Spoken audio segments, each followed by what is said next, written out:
Voilà, ici ce qu'on a fait, c'est essentiellement de mettre les liens sous forme de boutons au moyen de classes Bootstrap, modifier les titres pour avoir des textes en français. Euh, Ici, il m'en reste un.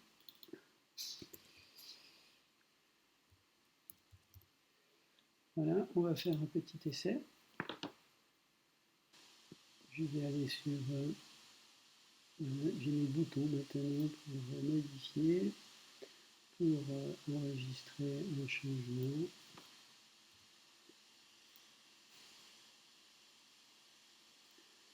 Il me manque une chose ici, c'est la possibilité d'ajouter un nouveau contact. Alors je vais retourner dans ma page d'index, ici, mon index, et je vais rajouter ici un bouton qui me permettra de créer un nouveau contact. Voilà, lorsque je recharge ma page, j'ai un bouton qui va me permettre de créer un nouveau contact. Donc, je vais sur un petit essai, je limite, call, n'importe quoi, n'importe quoi.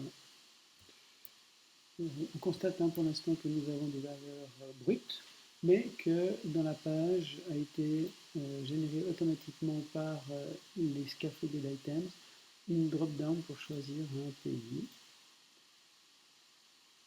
Voilà, j'ai maintenant mon unit call qui a bien été créé.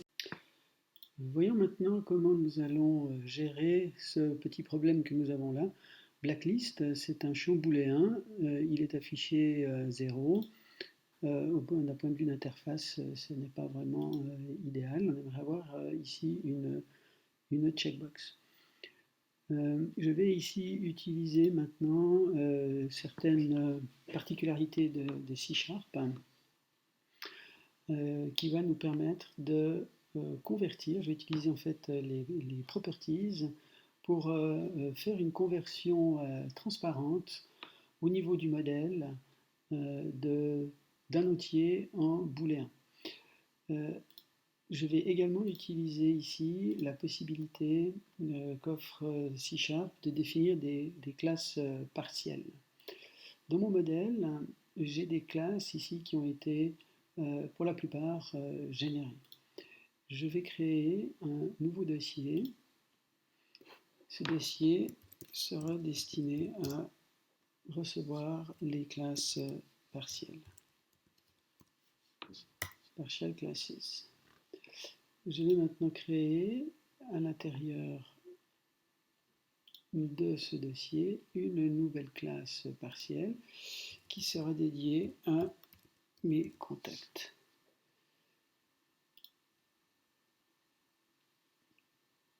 Voilà, j'ai donc deux classes, deux fichiers contacts.cs, l'un qui se trouve dans partial classes, l'autre qui se trouve dans modèle. Je vais mettre tout cela, si je vais regarder d'abord, ici je vois que j'ai bien, lorsque l'Entity Framework a généré mon modèle, il m'a généré une classe partielle. Et cette classe se situe dans addressbooks.model. Si je vais maintenant dans l'autre fichier, je vais donc générer une classe partielle, une autre partie de ma classe que je vais garder dans modèle, ça ici. À quoi elle va me servir? Eh bien, c'est là que je vais générer, que je vais mettre pardon,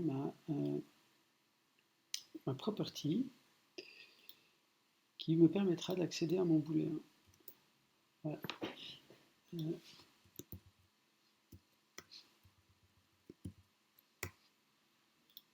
Voilà.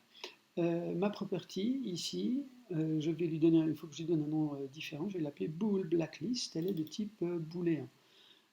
Cette property, elle va retourner la valeur true si on a autre chose que 0, et lorsqu'on va la mettre, eh bien, on va stocker dans le champ blacklist, on va stocker la valeur 1 si la valeur est vraie, la valeur donnée est vraie, et 0 dans le cas contraire. À noter ici une annotation, NotMapped. Cette annotation, pour l'instant pas reconnue, il faut que que je référence le bon namespace. Voilà. Cette annotation, en fait, indique à l'Entity Framework que cette propriété n'a aucune correspondance dans la base de données. Si je mets de la mettre, j'obtiendrai une erreur à l'exécution. Voilà, donc j'ai maintenant ma classe contact qui, dans son ensemble, va également contenir ce boolean blacklist. Il ne me reste plus qu'à utiliser cette valeur. Tout d'abord, dans mon contact controller, ici, je vois que là où j'ai mes actions, lors de la création, bien, j'ai le champ blacklist qui est référencé. Et maintenant, ce sera un bool blacklist que je vais utiliser. Je vais l'utiliser lors du create et bien entendu lors de l'édition, lorsque l'on va le modifier, ce sera également un bool blacklist qui va être fourni. Pour cela, il faut aussi que je modifie mes vues. Alors dans ma création, le champ ici maintenant ne sera pas le champ blacklist, mais bool blacklist. Donc le champ s'appellera bool blacklist, l'input ici. Voilà mon message d'erreur pour la validation que nous verrons un peu plus tard. Dans les détails également ici, bool blacklist,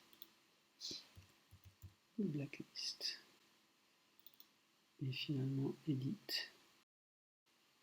Voilà, c'est tout ce que j'ai dans les faits à faire pour que maintenant toutes mes éditions et mes lectures, mes affichages de blacklist transitent par la property bool blacklist et je vais donc pouvoir maintenant gérer ce champ comme un champ booléen. À noter que du moment que le type est booléen, la vue automatiquement m'affichera une checkbox pour représenter cette valeur. Voilà, maintenant je vais pouvoir regarder et je vois que j'ai ici une checkbox, effectivement, lorsque je vais modifier pour mettre Bruno Ganso sur ma blacklist. Voilà, il aura été effectivement blacklisté. Si je crée un nouveau contact également,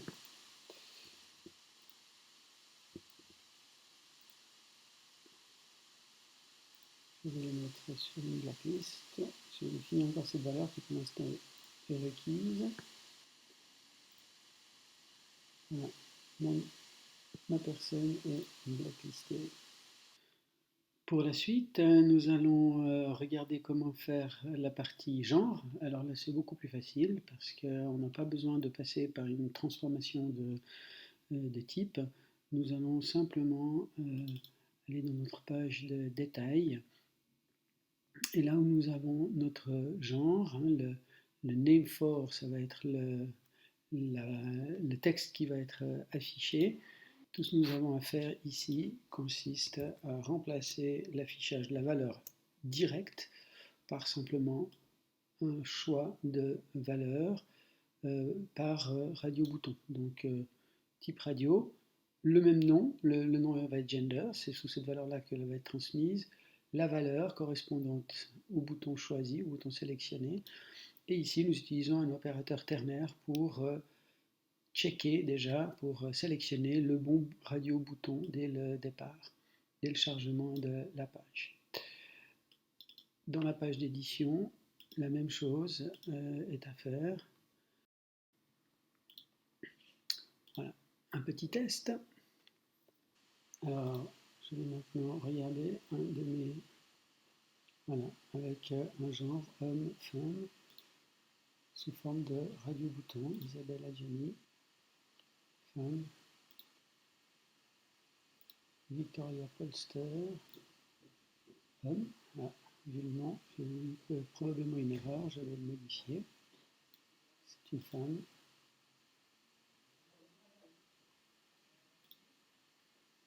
Effectivement, c'est une femme, voilà, qui a été enregistrée. Voilà, le prochain problème à résoudre va être les textes qui sont ici, que je pourrais naturellement coder en dur dans mes vues. Mais en réalité, nous allons utiliser un autre mécanisme qui est celui des annotations pour faire cela. On voit que quand on génère une page, ici, nous avons des labels qui sont faits pour un certain champ. Nous allons voir maintenant comment définir ces valeurs. Je vais reprendre ma classe partielle que j'ai créée, hein, contact, qui, je vous rappelle, est un complément de celle qui a été générée par le Entity Framework. Nous avons ici une première annotation qui a été faite à l'intention de l'Entity Framework. Eh bien, nous allons y mettre une deuxième annotation, ici, et cette annotation est le nom d'affichage, le display name. Alors ici, à nouveau, j'ai à référencer le namespace data annotation. Et si j'exécute maintenant, je peux voir que le texte ici a bel et bien été changé. Ce qui est intéressant, c'est que ici je suis dans la vue Details, mais que si je vais faire une modification, le texte est également changé. Que si je vais créer un nouveau contact, on est chaque fois dans 3 vues différentes, mais le texte a été changé et surtout il est le même partout. Alors ça c'était pour la partie liste noire, mais maintenant nous avons tous les autres champs qu'il va falloir nommer de la même manière.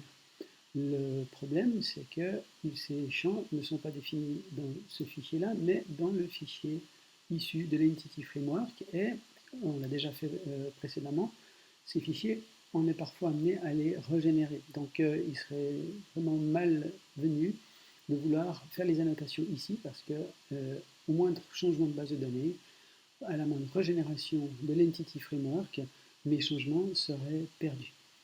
Ici, on va s'appuyer sur un autre mécanisme qui est proposé par C#. Et ce mécanisme consiste à définir une classe de metadata. Je vais la mettre ici, voilà. Je crée une classe que je nomme Contacts Metadata, dans laquelle je vais mettre exactement les mêmes attributs que dans ma classe Contact de mon Entity Framework. Sur ceci, je vais mettre le nom d'affichage. Il me reste à créer le lien entre ces deux classes, parce qu'il ne me suffit pas de l'avoir appelé comme ceci. Je vais reprendre ma classe Contact, ici, et puis je vais lui signaler le fait que nous avons des métadatas qui sont dans la classe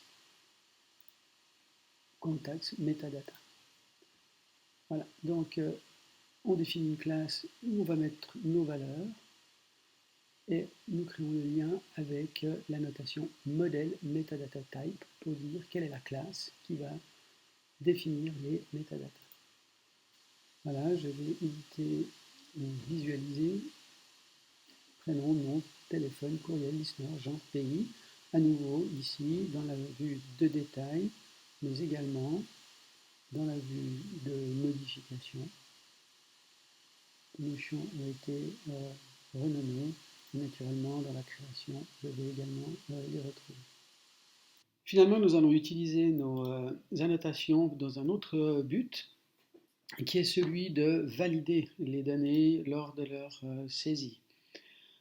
Je vais retourner dans ma classe partielle qui est toujours ici, et puis nous allons rajouter des annotations sur certains champs. Par exemple, nous allons prendre le nom de la personne, et dessus nous allons rajouter la notation suivante, voilà, donc qui va dire que la longueur de ce champ doit être au maximum de 50, au minimum de 2, et si ce n'est pas le cas, le message d'erreur que je vais pouvoir maintenant spécifier en français dans la langue de l'utilisateur. Je vais faire pareil pour d'autres champs, mais avec d'autres types également de notation. Tout d'abord, on va pouvoir dire qu'un champ est requis et créer le message associé. On pourrait utiliser les tags HTML5, mais ici, on a plus de flexibilité peut-être par rapport aux divers navigateurs. Parmi les diverses règles de validation, nous pouvons créer une expression régulière. Le validateur regular expression, l'expression qui va bien, et le message d'erreur associé. Également un qui est un validateur déjà prédéfini, et celui des adresses email. Vérifions maintenant le résultat. Je vais créer un nouveau contact. Et si je vais directement le soumettre, voilà, je vois que je dois définir un nom. Je vais mettre un X. On me dit qu'il doit faire entre 2 et 50 caractères de long. Mon nom est maintenant valide ici, lorsque je tape un numéro erroné de téléphone. Là, je n'accepte que des chiffres. Mais là, c'est mon expression régulière qui décidera d'exactement quel format je veux accepter. Pareil ici, une adresse email, ce n'est pas une adresse email valide. À nouveau, l'intérêt de cette manière de procéder par annotation réside dans le fait que si je vais maintenant modifier et non plus créer, je suis dans une page différente, et ici je vais mettre une valeur, et bien j'ai exactement la même validation. Un seul endroit de configuration, plusieurs endroits de validation, de vérification, d'utilisation. Voilà, nous avons terminé ce CRUD au niveau de nos contacts. On a vu comment utiliser un champ booléen à travers une property. Nous avons vu comment utiliser un radio-bouton. Nous avons vu le menu déroulant, la liste déroulante qui est automatiquement générée. Nous avons intégré des assets JavaScript et CSS dans notre mini-application.